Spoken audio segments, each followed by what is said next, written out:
क्यों लगा हुआ है? शिव जी ने चांद को अपने मस्तक पर चंदा को क्यों धारण कर दिया? क्यों? किस लिए?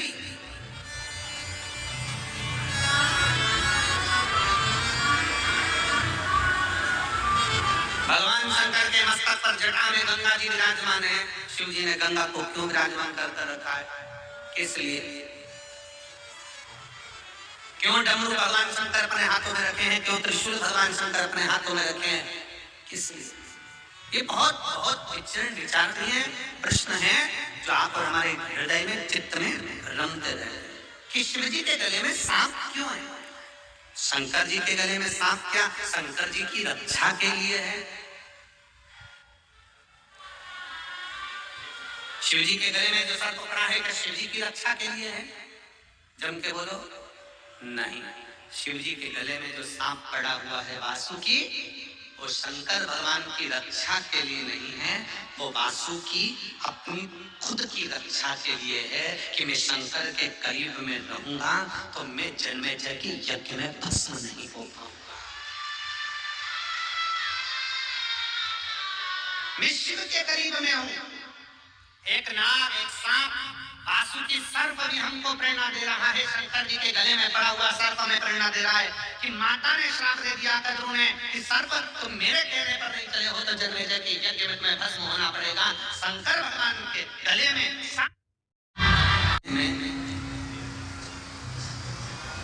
स्कंद पुराण के अवंती का खंड के अंतर्गत एक चरित्र आता है, कालकोटेश्वर महादेव का चरित्र। कौन से महादेव है? कालकोटेश्वर। जो 84 महादेव हैं अवंतिकापुरी में, उज्जैनी में, नंबर के महादेव आते हैं कालकोटेश्वर। हर सिद्धि माता के मंदिर के ही प्रांगण में कालकोटेश्वर महादेव है।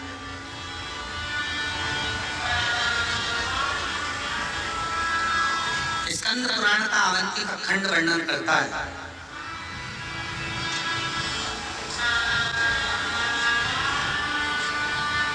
कद्रू और बीनता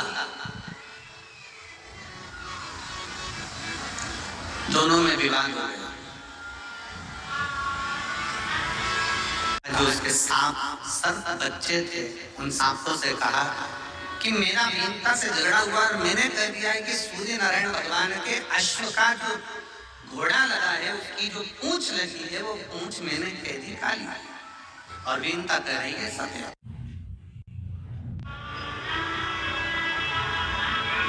अब मेरे जितने बच्चे हैं ये सब जाएं और सूर्य नारायण भगवान का जो अश्व है, अश्व का जो पूंछ है, उस पूंछ को सब सांप उससे लपट जाएं तो वो बीनता को काली दिखना चाहिए, शर्त मुझे जीतना चाहिए।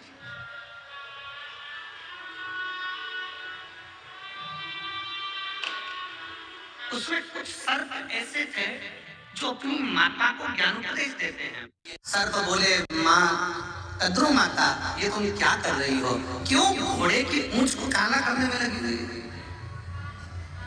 और वो बीनता माता गलत नहीं कह रही है। माता बीनता कह रही है कि सूर्य नारायण भगवान के अश्व जो लगे हैं उनकी पूंछ भी सफेद है, तो माँ बीनता गलत नहीं करी, वो सबसे करेगा। और कद्रू माँ अपने बच्चों से कह रही है कि मैं तुम्हारी माता हूं, मैंने जो बोला है वो होना चाहिए, मैं जो बोलूंगी वो होना चाहिए, मैं तुम्हारी माँ। जाओ जाकर अश्व की पूंछ से लपेट जाओ और पूंछ खाली दिखना चाहिए। सारे के सारे नाक चले गए। और कालकोट सर्प कुछ सर्पों के साथ रुक गए। उसने कहा, माँ गलत चीज में मैं साथ नहीं दे सकता। आप मेरी माँ हो और गलत चीज में मैं साथ नहीं दे सकता। झूठ बोलने में, कपट करने में, बेईमानी करने में मैं साथ नहीं दे सकता। कल आपको परसों ही कथा में कहा था, निंदक सर्पों ने कह दिया, माँ हम नहीं जाएंगे, हम नहीं कर सकते, हम नहीं जाएंगे, हम पहुंचेंगे ही नहीं, हमें नहीं जाना। कार को सर्प ने मना कर दिया, साथ में कुछ सर्प थे उन्होंने मना कर दिया। कद्रू माता को क्रोध आ गया और कद्रू ने कह दिया, तुम मेरे पुत्र होकर, मेरे बेटे होकर तुम मुझको मना कर रहे, मैं तुम्हें श्राप देती हूँ। जब राजा जन्मेजय यज्ञ करेंगे उस यज्ञ में तुम्हारी आहुतियां दी जाएगी, तुम सांप आहुति में जाओगे, बस बस।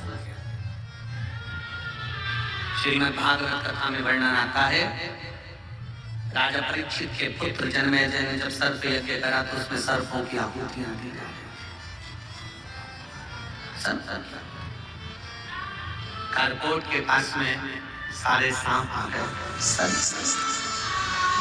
जो सर्प माता कद्रू के पास में नहीं गए, जो कद्रू के कहने पर, माता कद्रू के कहने पर जो सर्प अश्व की पूंछ पर लपेटने नहीं गए, वो सारे सर्प इकट्ठे होकर कारकोट के पास में आ गए। सारे के सारे सर्प कारकोट के पास में आकर बोले, हमें माता ने श्राप दे दिया है, अब हमें भस्म होना है, अब हम मरेंगे।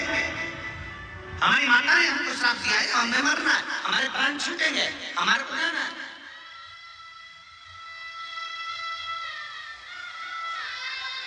कारकोट सर्प कहता है, क्यों चिंता करते हो, क्यों क्यों चिंता किस बात की करना है, किसकी है, क्यों चिंता?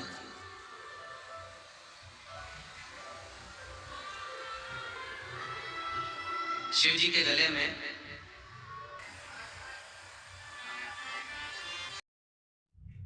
सांप पड़ा हुआ है, क्योंकि वो सर्प जानता है कि अगर मुझे भस्म होने से कोई बचा सकता है तो केवल एक देवाधिदेव महादेव बचा सकते हैं, क्योंकि किसी की सामर्थ्यता नहीं कि कोई मुझे भस्म होने से बचा जाए। अकाल मृत्यु वो मरे जो काम करे चंडाल का, काल उसका क्या बिगाड़े जो भक्त हो महा। शिव मुझे बचा सकते हैं भस्म होने से, केवल शंकर भगवान वासुकी नाग को भस्म होने से नहीं बचा रहे। शिव महापुराण की कथा करती है, भगवान शंकर मां जगतजननी पार्वती को अमरनाथ की गुफा में बैठकर अमर कथा श्रवण कराते हुए कहते हैं, पार्वती सुन, जो एक बार मेरी शरणागति ग्रहण कर लेता है वो मेरा हो जाता है, फिर वो कभी भस्म नहीं हो सकता। वो कभी संसार का मनुष्य उसको भस्म करना चाहे, संसार का मनुष्य उसको नीचे गिराना चाहे, संसार का मनुष्य उसका पांव पकड़कर नीचे गिराना चाहे, संसार का मनुष्य उसको चाहे कितना भी लज्जित करना चाहे, और वो शंकर शिव कह रहे हैं पार्वती में उसको पकड़ कर रखना।